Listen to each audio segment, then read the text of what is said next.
Ce qui lui est reproché, c'est le fait de n'avoir pas exécuté une instruction entendant accomplir un volume horaire de 10 heures au lieu de 3, qu'il accomplissait depuis près de 7 ans au lycée Philippe Zenda Kaboré. Monsieur Bazir a tenu à expliquer d'abord au conseil qu'il était déjà satisfait de venir devant un conseil pour s'expliquer, parce que beaucoup de choses ont été dites. Certaines étaient vraies, mais beaucoup aussi d'éléments étaient faux. Monsieur Bazir n'a jamais entendu se mettre au-dessus de la loi. Jamais. Il a toujours été respectueux de la loi. Et d'ailleurs, au conseil des disciplines, nous avons exposé ces notations et évaluations depuis 7 ans. J'étais moi-même très surpris de voir qu'un agent de la fonction publique pendant 7 ans a eu des notations de 9 sur 10, continue, avec proposition soit de félicitations ou de décoration. Bon, même s'il n'a jamais été décoré, on comprend. Mais que curieusement, ce soit à partir de 2019, l'année où il reçoit encore 9 sur 10, où d'ailleurs son supérieur hiérarchique fait une mention en disant qu'il faut le féliciter, où il dit en plus qu'il faut améliorer ses conditions de travail, j'entends par là le décharger encore un peu plus de ses fonctions, de ses obligations professionnelles, pour lui permettre d'assumer sa fonction de représentant syndical. Et c'est cette année-là qu'on choisit pour le traduire en conseil de discipline.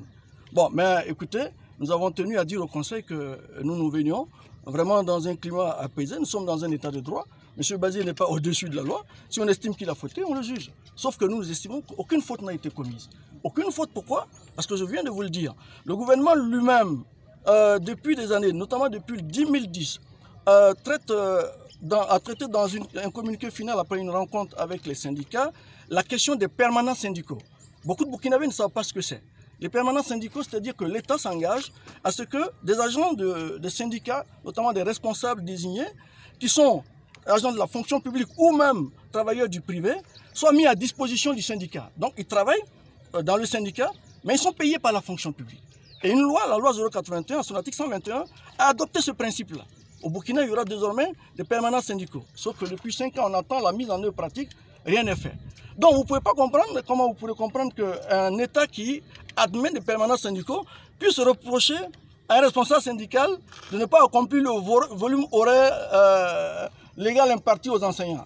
D'ailleurs, je me demande si au Burkina Faso, je m'excuse auprès des enseignants, s'il y a un seul enseignant qui accomplit le volume horaire imputable aux enseignants. Pas parce qu'ils ne veulent pas, parce que l'organisation est faite de telle sorte que jamais ça ne se fait, je crois. Et donc, nous avons expliqué et espérons que le Conseil aura tenu compte de notre argumentation et nous avons dit que nous pensions que cette affaire n'était pas une affaire de conseil de discipline, sauf s'il y a d'autres appréhensions, sauf s'il y a d'autres considérations subjectives, mais si c'est les considérations objectives que nous avons dans les dossiers, nous ne voyons pas pourquoi et comment on pourrait sanctionner M. Bazir.